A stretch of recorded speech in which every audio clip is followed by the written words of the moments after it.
من الشيطان الرجيم بسم الله الرحمن الرحيم الحمد لله رب العالمين والصلاة والسلام على رسوله المؤيد المحمود الأحمد بالقاسم محمد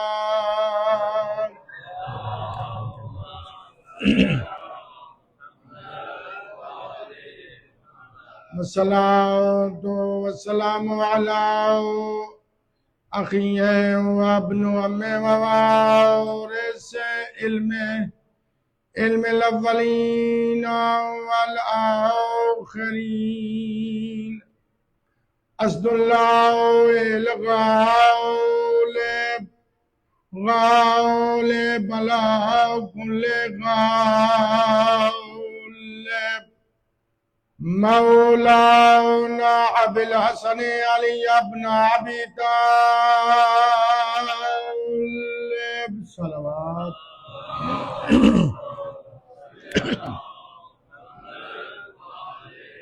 الحمد لله الذي نور قلوبنا بولاية علي بن أبي طالب الحمد لله الذي نور قلوبنا بمصائب الحسين والسلام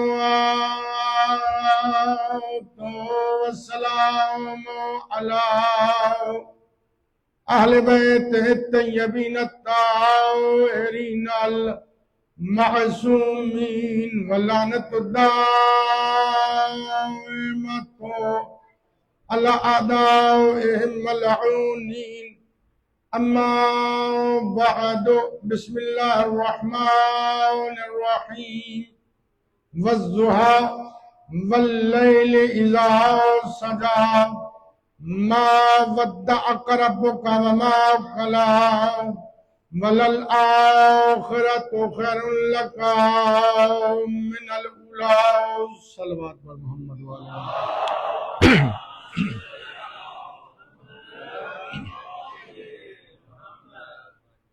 میری دعا ہے پروردگار عالم ہم تمام حضرات کا یہاں مقدس مقام پہ چل کے آنا اپنی بارگاہ میں منظور اور مقبول فرمائے۔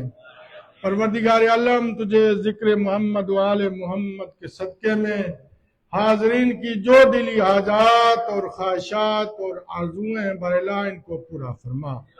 براللہ تجھے واسطہ چہردہ معصومین کی عزت و عظمت و جلالت کا جو بے اولاد ہیں بالاخص بھائی سید کاظم رضا صاحب براللہ بے اولاد ہیں انہیں اولاد نرینہ عطا فرما۔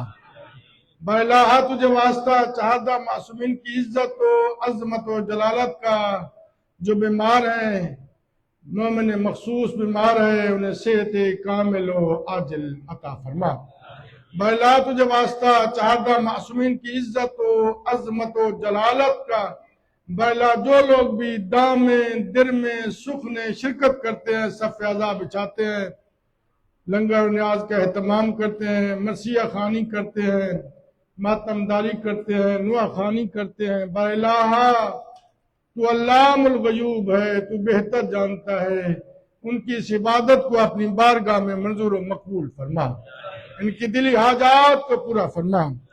جن لوگوں نے بھی یہاں پہ نظر و نیاز کا اہتمام کیا گزشتہ دنوں میں یا آنے والے دنوں میں اور بالخاص جنہوں نے آج نظر و نیاز کا اہتمام کیا سید عظمت عباس صاحب اور سید تنویر شاہ صاحب براللہ تجھے واسطہ چہردہ معصومین کی عزت و عظمت کا ان کی اس عبادت کو اپنی بارگاہ میں منظور و مقبول فرما۔ سبیل کا اہتمام کیا حاجی سکندر گوندل صاحب نے براللہ تجھے واسطہ چہردہ معصومین کی عزت و عظمت و جلالت کا ان کی اس عبادت کو اپنی بارگاہ میں منظور و مقبول فرما۔ حاجات کے پورا ہونے کے لیے حضرت قائم آل محمد کے ظہور کی تعجیل کے لیے، مجلس کی قبولیت کے لیے بآواز بلند صلوات اللہم صلی علی محمد وآل محمد۔ برادران گرامی قدر، ہمارا موضوع عنوان تجلیات انبیاء اور انوار اہل بیت اطہار، اسی کے زمرے میں آپ کی خدمت عالیہ میں معروضات پیش کرتا رہا ہوں۔ رب ذوالجلال نے انسان کو جب اس دنیا میں بھیجا، حق کے سامنے ہر زمانے میں باطل آتا رہا۔ واقعہ کربلا سے پہلے بھی حق کے سامنے باطل آتا رہا، ہر زمانے میں۔ حضرت آدم علیہ السلام کی صورت میں اگر حق آیا تو ان کے مقابلے میں شیطان آیا۔ حضرت حابیل عصمت کے پردوں میں جب وہ حق کی صورت میں نمودار ہوئے تو ان کے مقابلے میں قابیل آیا۔ حضرت نوح نجی اللہ جب اس دنیا میں آئے تو ان کے سامنے اس زمانے کے جو کفار و مشرکین و بت پرست تھے وہ آئے۔ حضرت ابراہیم خلیل اللہ اپنی خلت کے ساتھ جب سامنے آئے تو ان کے سامنے اس زمانے کا نمرود طاقت اور گھمنڈ کے ساتھ مقابلے میں آیا۔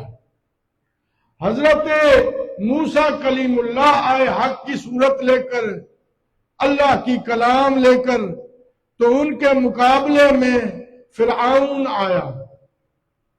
اور اگلی منزل میں حضرت عیسیٰ روح اللہ آئے۔ حضرت عیسیٰ روح اللہ کے سامنے اس زمانے کے بت پرست بھی آئے، کفار و مشرکین بھی آئے، حضرت عیسیٰ کا انکار کرنے والے بھی آئے۔ اگلی منزل میں اللہ نے اپنی اس دنیا میں ایک کامل، اکمل اور مکمل ذات کو بھیجا، صاحب معراج نبی کو اس دنیا میں بھیجا۔ یہ عظمت ہے صاحب معراج نبی کی کہ معراج کا ماحول چھوڑا اور بادیہ نشینوں کا بھٹکنا گوارا نہ کیا۔ جب حضرت محمد مصطفیٰ آئے تو ان کے زمانے میں ان کے سامنے ابو جہل، ابو لہب، ابو سفیان آئے بڑے طاقت اور گھمنڈ کے ساتھ۔ اور اس سے اگلی منزل میں جب میرے آقا علی مرتضی حق کی صورت میں آئے تو اس زمانے کے جو مشرکین تھے وہ آئے، جو منافقین تھے وہ سامنے آئے۔ اسی طرح اللہ نے، توجہ سے یہ جملہ سنیے گا، پورا خلاصہ دے رہا ہوں، برادران گرامی قدر، ہر زمانے میں حق کے سامنے باطل آتا رہا اور باطل مصیبتوں اور مشکلات میں رہا، لیکن اللہ کو یہ گوارا نہیں تھا کہ کوئی انسان راہ راست سے ہٹ جائے۔ اگر میں اختصاراً عرض کروں تو اللہ کو یہ منظور تھا کہ آدم جھٹلایا جائے، لیکن انسانوں کا بھٹکنا گوارا نہیں کیا۔ اللہ کو منظور تھا، گوارا تھا اللہ کو کہ حضرت نوح نجی اللہ طوفان میں رہے، لیکن اس زمانے کا انسان بے راہ روی کا شکار رہے، بغیر ہدایت کے رہے، یہ گوارا نہیں تھا۔ ابراہیم خلیل اللہ آگے نمرود میں رہے، یہ گوارا تھا، لیکن انسانیت کا بھٹکنا اور راہ راست سے جدا ہونا گوارا نہیں تھا۔ اسی طرح حضرت موسیٰ کلیم اللہ کا وادی اور وہ دریائے نیل کی موجوں میں رہنا گوارا تھا، لیکن اللہ کو یہ گوارا نہیں تھا کہ کوئی انسان بے راہ روی کا شکار ہو۔ توجہ چاہتا ہوں، اللہ کا پیغمبر اسلام کا مکہ کی گلیوں میں لہو لہان ہونا گوارا تھا، لیکن نسل انسانیت کا بے راہ روی کا شکار ہونا گوارا نہیں تھا۔ اس لیے اللہ نے ہر زمانے میں ہادی اور رہنما بھیجے۔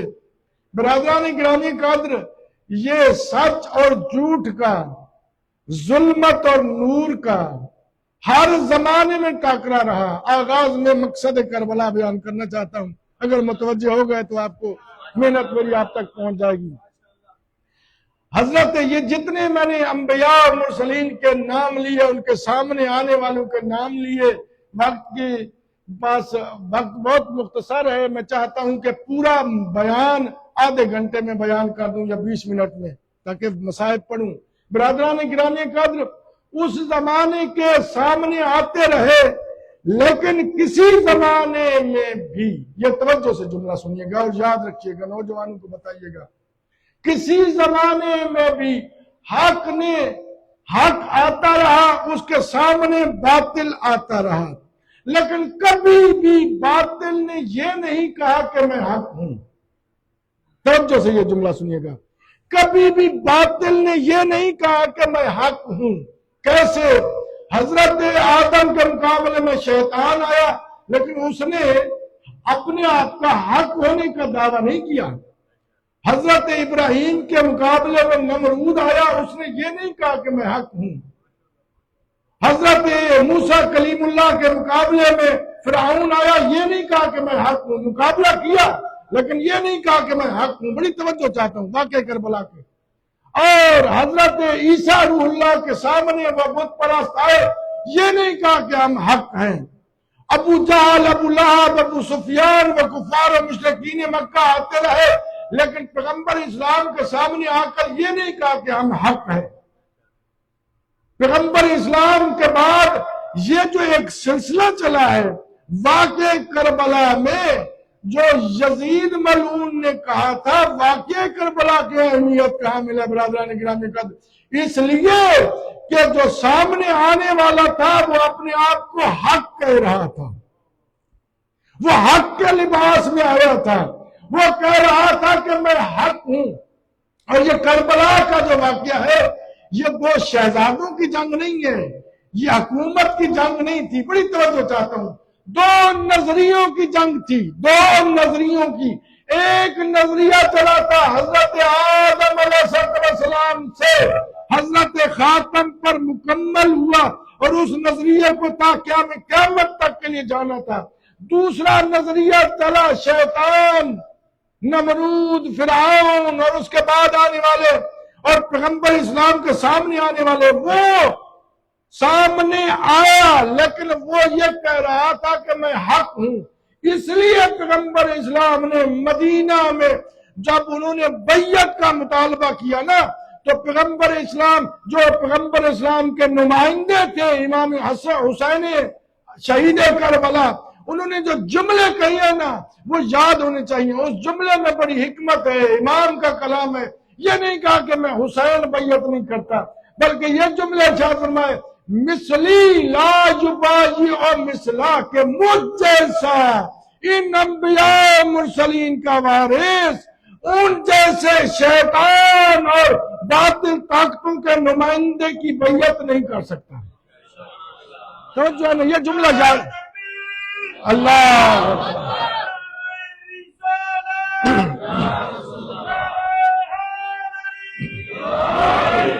سلامت رہیے برادران۔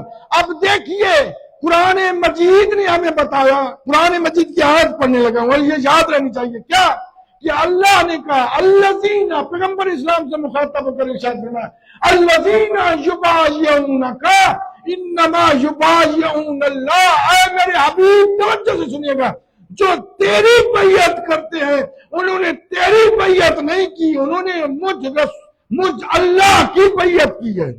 کیا آیت کا ترجمہ پھر سنیے، الذین یبایعونک، اے میرے حبیب جو تیری بیعت کرتے ہیں، انما یبایعون اللہ، انہوں نے مصطفیٰ کی بیعت نہیں کی، انہوں نے اللہ کی بیعت کی۔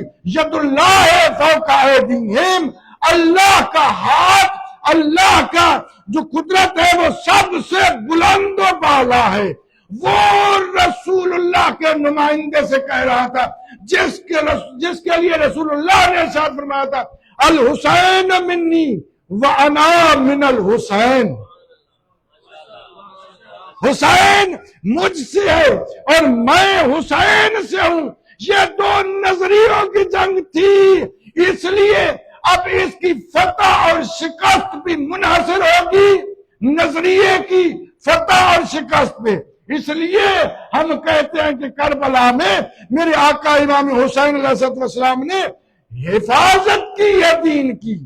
وہ کیا کہہ رہا تھا؟ میں وہ عربی اشعار نہیں پڑھتا، بڑے طویل ہیں، مجھے یاد ہے، لیکن ایک جملہ کہتا ہوں. وہ کہہ رہا تھا لعبت بنو ہاشم بالملک، کہ بنی ہاشم اپنی حکومت کے لیے انہوں نے یہ ڈھونگ رچایا تھا، نعوذ باللہ من ذالک، نقل کفر کفر نباشد.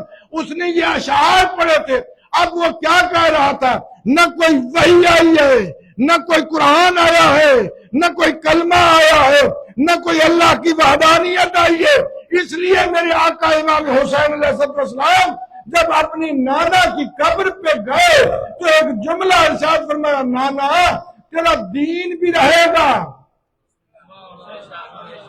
لا الہ الا اللہ کلمہ بھی رہے گا، محمد الرسول اللہ بھی رہے گا، علی ولی اللہ بھی رہے گا، قرآن بھی رہے گا، کعبہ کی حرمت بھی رہے گی، انبیاء و مرسلین کی تمام نبوتوں کی وہ محنت بھی رہے گی. اس لیے آج اگر کوئی مسلمان، آج اگر کوئی مورخ، آج اگر کوئی مفسر، آج اگر کوئی شخص دیکھنا چاہتا ہے کہ حسین نے کربلا میں کیا اچیو کیا، حسین کا کربلا میں کیا کارنامہ ہے، تو اسے کتابیں پڑھنے کی ضرورت نہیں ہے. 1400 سال پہلے جا کر تاریخ کو پڑھنے کی ضرورت نہیں ہے، اسے جا کر رسائل پڑھنے کی ضرورت نہیں ہے، وہ واقعہ پڑھنے کی ضرورت نہیں ہے. فقط یہ سمجھ لے کہ یزید اسلام مٹانا چاہتا تھا، حسین اسلام بچانا چاہتا تھا. تو برادران گرامی کا اس لیے آج اگر کلمہ ہے، آج اگر لا الہ الا اللہ ہے تو یہ حسین کا کارنامہ ہے. آج اگر محمد الرسول اللہ ہے تو یہ حسین کا کارنامہ ہے. آج اگر علی ولی اللہ ہے تو یہ حسین کا کارنامہ ہے. آج اگر اسلام ہے تو یہ میرے آقا حسین کا کارنامہ ہے. آج اگر قرآن ہے تو یہ میرے آقا حسین کا کارنامہ ہے. آج اگر دین ہے تو یہ میرے آقا حسین کا کارنامہ ہے. آج اگر اسلام ہے تو یہ میرے آقا امام حسین علیہ السلام کا کارنامہ ہے. برادران گرامی کا میرے آقا حسین نے اپنا سب کچھ قربان کر دیا صرف اس لیے کہ وہ تمام انبیاء کی نبوتیں محفوظ رہیں. برادران گرامی کا یہ بات بڑی اہمیت کی حامل ہے. یہ بات سننے والی اور سمجھنے والی ہے. فضائل میں آپ سنتے ہیں لیکن آج اور انداز میں سنیے کہ میرے آقا امام حسین علیہ السلام مسجد نبوی میں آ رہے ہیں امام وقت پہ. ہمارا عقیدہ ہے کہ امام کے پاؤں نہیں پھسل سکتے، ہمارا عقیدہ اور یہ حق عقیدہ ہے. امام حسین علیہ السلام کہاں پیغمبر اسلام کیا کر رہے ہیں؟ مسجد نبوی صحابہ کرام سے بھری ہوئی ہے. پوری مسجد نبوی میں صحابہ کرام موجود ہیں. پیغمبر اسلام منبر رسالت پہ قرآن کی تلاوت کر رہے ہیں، اللہ کی وحدانیت بیان کر رہے ہیں، اسلام بیان کر رہے ہیں. جیسے ہی حسین گرے پیغمبر اسلام کسی کو کہہ سکتے تھے اپنے صحابہ کو کہ حسین کو اٹھائیے. پیغمبر اسلام نے منبر چھوڑا. ہائے ہائے ہائے ہائے. پیغمبر اسلام نے منبر چھوڑا اور آگے بڑھے، حسین کو اٹھایا، اپنے سینے سے لگایا اور ایک مرتبہ جتنے مسجد نبوی میں صحابہ تھے حسین کو بلند کر کے ایک جملہ کا ارشاد فرمایا، ھذا حسین فاعرفوہ، یہ حسین ہے اسے پہچان لو. جو ہے نا یہ حسین ہے اسے پہچان لو. اس لیے پیغمبر اسلام بتلانا چاہ رہے تھے الحسین منی وانا من الحسین، حسین مجھ سے ہے میں حسین سے ہوں. اور پھر میرے آقا پیغمبر اسلام نے میرے آقا امام حسین علیہ السلام کے فضائل بیان کیے. برادران گرامی کا اس لیے یہ واقعہ کربلا اہمیت کا حامل ہے. واقعہ کربلا میں ہمیں کیا ملتا ہے؟ واقعہ کربلا میں ہمیں قرآن مجید کی تفاسیر ملتی ہیں. واقعہ کربلا میں ہمیں قرآن مجید کی تلاوت کا شرف حاصل ہوتا ہے. واقعہ کربلا میں ہم محمد و آل محمد کی معرفت ملتی ہے. توجہ ہے نا؟ باوجہ بلند صلوات.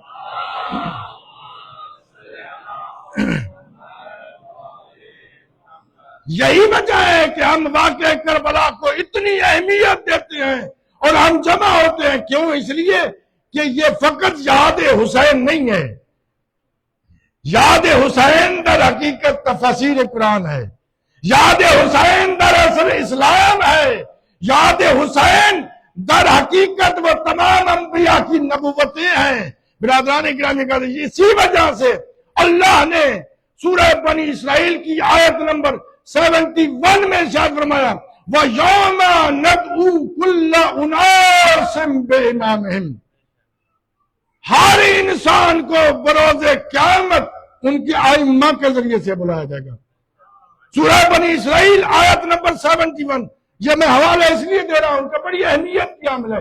یعنی امام کے ذریعے سے بلایا جائے گا. یہ بنی اسرائیل کے بارے میں ہے کہ امام کے ذریعے سے بلایا جائے گا. تو یہ جو ہمارے ملت اسلامیہ کے لوگ کہتے ہیں کہ یا اللہ مدد کہو یا محمد رسول اللہ اور کسی اور کی مدد طلب نہ کرو، تو وہاں تو بلایا جائے گا امام کے ذریعے سے. بھائی امام کے ذریعے سے. پھر سنیے یہ جملہ تک سمجھ آ جائے. وہاں بلایا جائے گا امام کے وسیلے سے. ارے جو وسیلے کا قائل ہی نہ ہو. ہائے ہائے ہائے ہائے.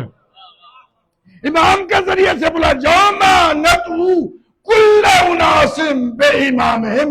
ہر شخص کو امام کے ذریعے سے بلایا جائے گا. اور یہ قرآن مجید کوئی افسانوی کتاب نہیں ہے کہ پاسٹ کو ماضی کو بیان کرتا ہے.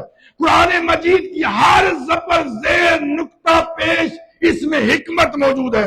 اب دیکھیے اس میں لفظ امام کتنی مرتبہ آیا ہے. پورے قرآن مجید میں لفظ ائمہ 7 مرتبہ آیا ہے اور لفظ امام 5 مرتبہ آیا ہے. 7 اور 5 کو جمع کریں تو بنتے ہیں 12.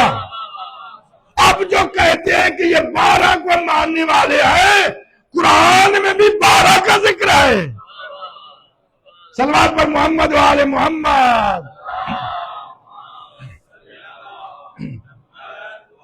اور لفظ خلیفہ قرآن مجید میں یہ جو خلافت کے بارے میں بات ہوئی ہے یہ بھی پورے قرآن مجید میں 12 مرتبہ آیا ہے.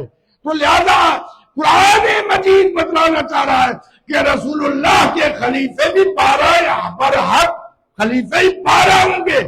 اور پھر قرآن مجید نے آگے چل کے ارشاد فرمایا وَجَعَلْنَاهُمْ أَئِمَّةً يَهْدُونَ بِأَمْرِنَا وَأَوْحَيْنَا إِلَيْهِمْ فِعْلَ الْخَيْرَاتِ وَإِقَامَ الصَّلَاةِ وَإِيتَاءَ الزَّكَاةِ وَكَانُوا لَنَا عَابِدِينَ. جنہیں ہم نے ہدایت کا امام بنایا.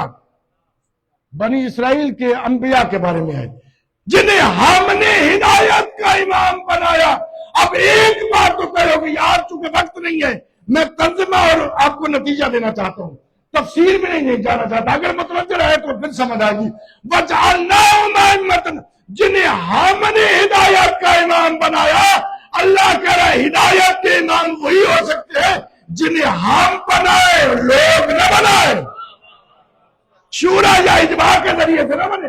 وَجَعَلْنَاهُمْ أَئِمَّةً جنہیں ہم نے ہدایت کا امام بنایا. يَهْدُونَ بِأَمْرِنَا وہ ہمارے امر سے ہدایت کرتے ہیں. تو اب دوسری امام برحق کی جو صفت ہے، جو دوسرا نتیجہ ملا کہ وہ اللہ کے امر سے ہدایت کرتا ہوں. بہت دفعہ اللہ نے کہا ہے کہ میں نے امر نازل کیا. سورہ انا انزلنا ہم پڑھتے ہیں، ہمارے بچوں کو بھی یاد ہے، کبھی غور سے بھی پڑھیں. کیا؟ بسم اللہ الرحمن الرحیم انا انزلناہ فی لیلۃ القدر وما ادراک ما لیلۃ القدر لیلۃ القدر خیر من الف شہر تنزل الملائکۃ والروح فیہا باذن ربہم من کل امر. جب یہ جو شب قدر ہے، توجہ سے سنیے گا یہ جملہ، یہ جو شب قدر ہے، اس شب قدر میں میں پورا ترجمہ بھی نہیں کر رہا، پورا نتیجہ بھی نہیں دے رہا، بس ایک جملہ کہ اس شب قدر میں ملائکہ جبرائیل امر لے کر نازل ہوتے ہیں. توجہ سے سنیے گا، امر لے کر نازل ہوتے ہیں. کس کے پاس؟ امر لے کر آتے ہیں اللہ سے. اب وہاں بیت اللہ پہ نازل ہوتے ہیں. جتنے ملت اسلامیہ کے مفکرین ہیں وہ کہتے ہیں کہ بیت اللہ پہ نازل ہوتے ہیں امر لے کر. اب میں کہتا ہوں امر لے کر نازل ہوتے ہیں، اگر کوئی امر لینے والا ہی نہ ہو، اگر کوئی اللہ کا امر لینے والا ہی نہ ہو، بھائی ایک عام سا بچہ یا نوجوان کوئی چیز لے جائے اور آگے سے کوئی لینے والا ہی نہ ہو تو آپ کیا کہیں گے؟ اسے عقل مند کہیں گے؟ اس نوجوان کو، بچے کو کہیں گے بھائی اس میں عقل نہیں ہے، کوئی لینے والا ہی نہیں تھا، ادھر سے لے گیا. اور اگر وہ واپس لائے تو پھر یہ افسوس ہو جاتا ہے لے کیوں گیا تھا. اب شب قدر میں اللہ کا امر آتا ہے، ملائکہ لے کر آتے ہیں، کوئی تو ہے جس کے پاس امر لے کر آتے ہیں. اور کوئی تو ہے جس کے پاس یہ امر لے کر آتے ہیں. میرے بھائیوں، امر جس کے پاس، اسی کے پاس لے کر آتے ہیں جو صاحب الامر ہے. توجہ ہے نا؟ اس لیے میرے چھپے تاجدار ملاد نے ارشاد فرمایا نحن امر اللہ ہے، وہ اللہ کا امر جو اللہ کہتا ہے قرآن میں کہ یہ بھی میرا امر ہے، یہ بھی میرا امر ہے، وہ امر اللہ. ہم اہل بیت کے ادھار ہیں. صلوات پر محمد و آل محمد.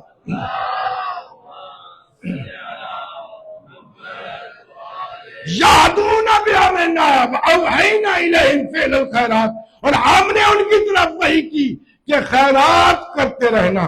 اور یہ خیرات، یہ میں جملہ کہنا چاہتا ہوں، یہ جو حیا علی خیر العمل کو ہم نے اذان میں شامل کیا ہے نا، اور ہمارے بھائیوں نے نکال دیا ہے، اس لیے کہ یہ حیا علی خیر العمل سب سے پہلے ہوا کہاں بلند ہوا؟ خم غدیر کے میدان میں. جب حضرت بلال کو کہا نا کہ اعلان کرو، پچھلوں کو آگے بلاؤ اور جو آگے جا چکے انہیں واپس بلاؤ، تو وہاں حضرت جناب بلال نے کہا یا رسول اللہ کیسے بلاؤں؟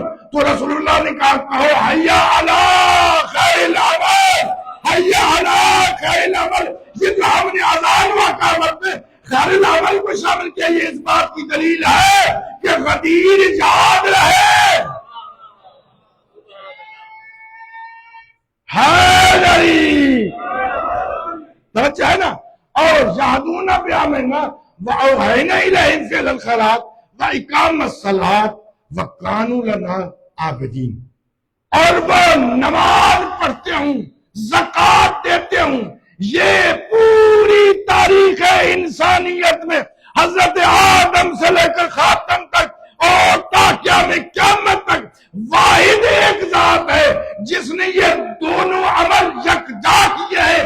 اللہ کہہ رہا ہے کہ امام پر حق وہ ہے جو زکوٰۃ بھی دیتا ہو، نماز بھی پڑھتا ہو. اور اسی لیے جب حالت رکوع میں علی نے زکوٰۃ دی تو اللہ نے وہاں سے آیت نازل کی وَيُقِيمُونَ الصَّلَاةَ وَيُؤْتُونَ الزَّكَاةَ وَهُمْ رَاكِعُونَ. میرے جو بندے ہیں وہ حالت رکوع میں زکوٰۃ دیتے ہیں. حیدری.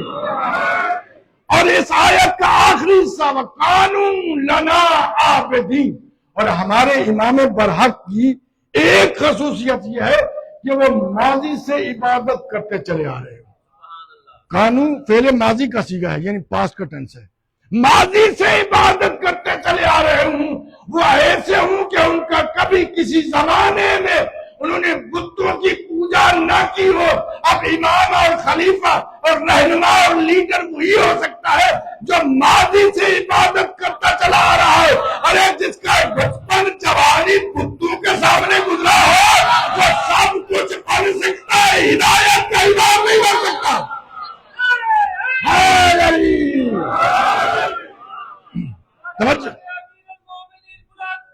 چلو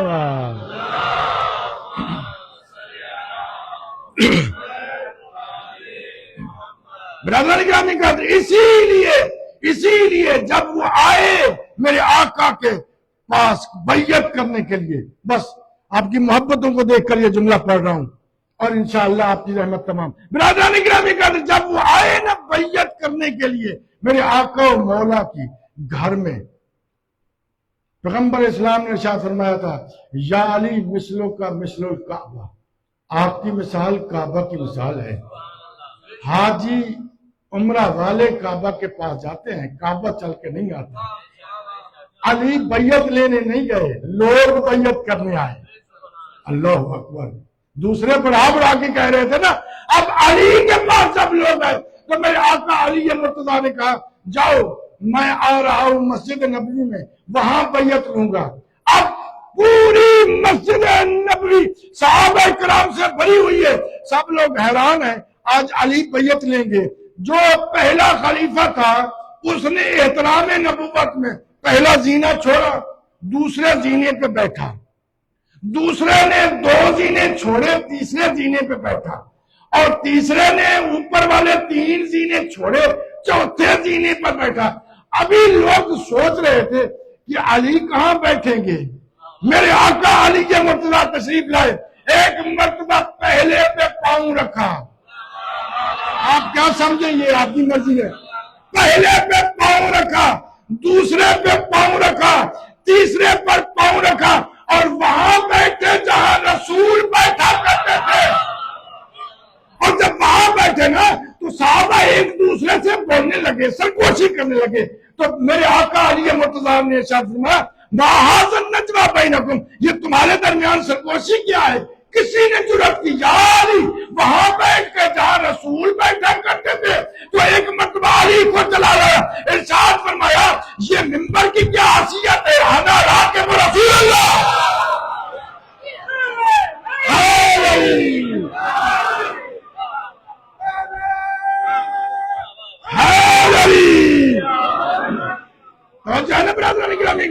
اور میرے آقا علی مرتضیٰ نے جو جملے کہے عجیب اور ایک فصیح اور بلیغ جملے ارشاد فرمائے. صرف 2 جملے پڑھنے آپ کی خدمت کریں. ارشاد فرمایا الحمدللہ علی احسانہ، اللہ کا حمد ہے